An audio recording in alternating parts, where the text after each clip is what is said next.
juggle with the pressure of studies, this courageous boy did not turn his head from putting his 100% in all fields, be it scholastic areas or non-scholastic arena, and excelling in all. Definitely he was extraordinary. And what led to him being so is the beauty in which he accepted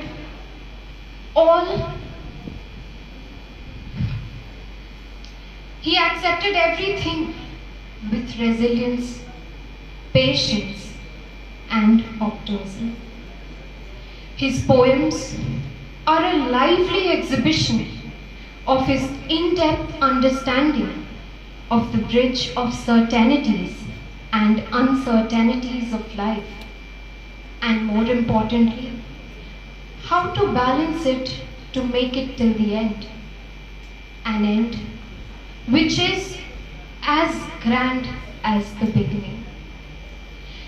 And during the tough times he had, if he had tears trickling down his eyes, it is okay, because those tears bore witness that Divyansh had the greatest of courage, the courage to suffer. Humans generally have the tendency to exchange gifts when they meet in person. But as Divyansh had his own ways and means to do things, he chose to gift us all, each and every one present here, the values that one should possess to be an asset for the enrichment of the entire mankind through a book called Blaze. And if we pledge to be even 1% of what Divyansh was, this society will definitely be a better place to live in. I would like to tell Divyansh on behalf of all of us that what though the radiance which was once so bright be now forever be taken from our sight, though nothing can bring back the hour of splendor in the grass, of glory in the flower, we will grieve not, rather find strength in what remains behind. And so, no tears, no cries, only and only pride. After expressing what we feel about Divyansh, we missed out on one thing, which is what Divyansh has to say on this occasion. Because I know that he is there with us today. मुझे यकीन है वो हम सबों के बीच है और वो कुछ कहना चाहता है। शायद उसने मुझे जरिया बनाया है अपनी बातों को आप तक पहुंचाने को, कुछ अपनी बात अपने पापा और अपनी प्यारी माँ को सुनाने को। कैसे कोई माँ दुनिया में सबसे ज्यादा अपने जिगर के टुकड़े को चाहती, यह एहसासात दिल में उतरते देखा है। मैंने अपनी इन्हीं आंखों से उसी माँ को टूटकर बिलखते देखा है। मुझे सब याद है वो मंजर, बचपन से अब तक का। सब लोगों से मैं तेरी दास्तां सुनकर तुझे टूटते देखा है। तुझे तेरी तकलीफों के बदले मैं कुछ भी नहीं कर सकता था माँ, तो बस सोचा कि अपनी जिंदगी अपने माँ के नाम कर दूं। माँ, मैंने भी लाखों सपने बुनने और कुछ अच्छा करने तेरी कोख को अपना घर बनाया था।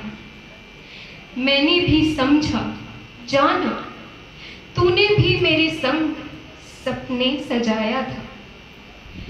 तेरी कितनी मन्नतों के बाद रब ने मुझे भेजकर तेरी गोद भरी थी। कितना किस्मत वाला था मैं माँ। प्यारे दादा सबसे अच्छे पापा के घर आया था। अपने दादा और पापा के प्यार का कर्ज कैसे उतार सकता था माँ। बस मैंने सोचा कि अपनी जिंदगी तेरे नाम कर दूं माँ। माँ, सुना है ये वक्त तूने मेरे लिए खाना पीना छोड़ दिया था। मेरी तस्वीर को सीने से लगाकर जहां से भी मुंह मोड़ लिया था।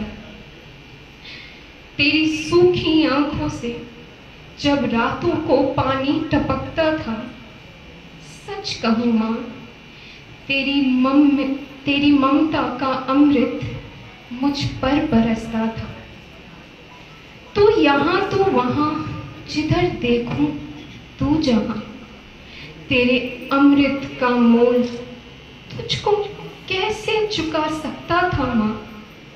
तो बस मैंने सोचा कि अपनी जिंदगी अपने माँ के नाम कर दूं। हमेशा तूने सबसे ज्यादा मुझे प्यार दिया था। दादा, दादी, नाना, नानी, चाचा, चाची भी कोई कम दुलार दिया था। पापा तो मेरे बेस्ट पापा हैं। तूने मुझे जीवन और पापा ने जीवन का आधार दिया था। कैसे सबसे कह दूं मैं ना होकर भी तेरे साथ हर पल हूं। तुझे भूलना भी चाहूं तो भूल ना पाऊं माँ। तूने इतना सुंदर संस्कार दिया था। तेरे इन संस्कारों का मोल तुझको कैसे चुका सकता था माँ। तो बस मैंने सोचा कि अपनी जिंदगी अपने माँ के नाम कर दूं। मैं क्या चाहता हूँ यह तूने बिना कहे जाना था। सारा दिन मेरी सलामती के लिए रब से दुआएं मांगा था। मुझे उठा ले, लेकिन मेरे बेटे को ठीक कर दे तू।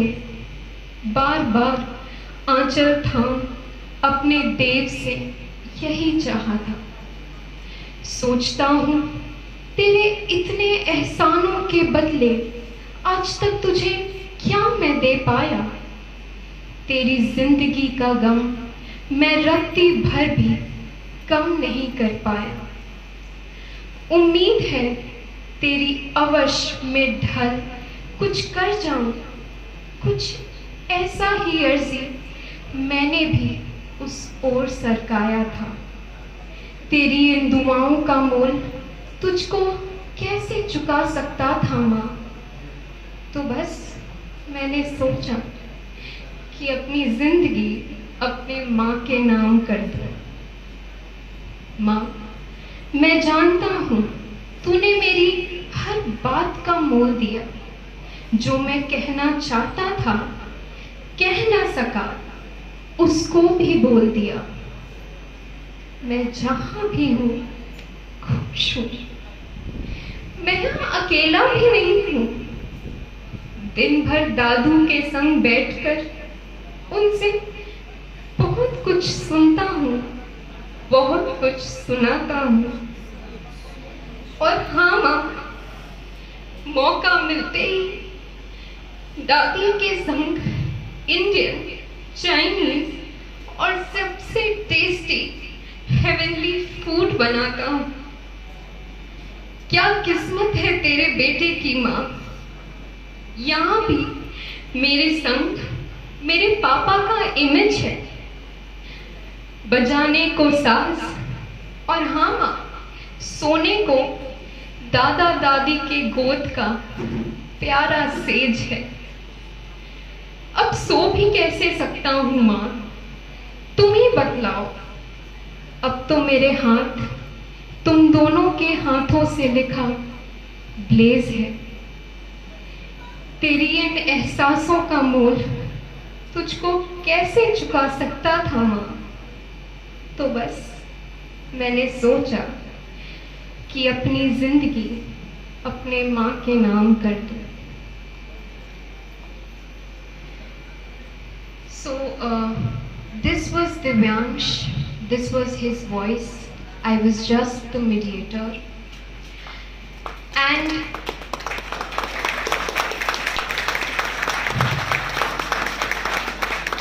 this poem was written by Divyansh's Chote Dada, who is fortunately my father, Dr. R.K. Podar. And thank you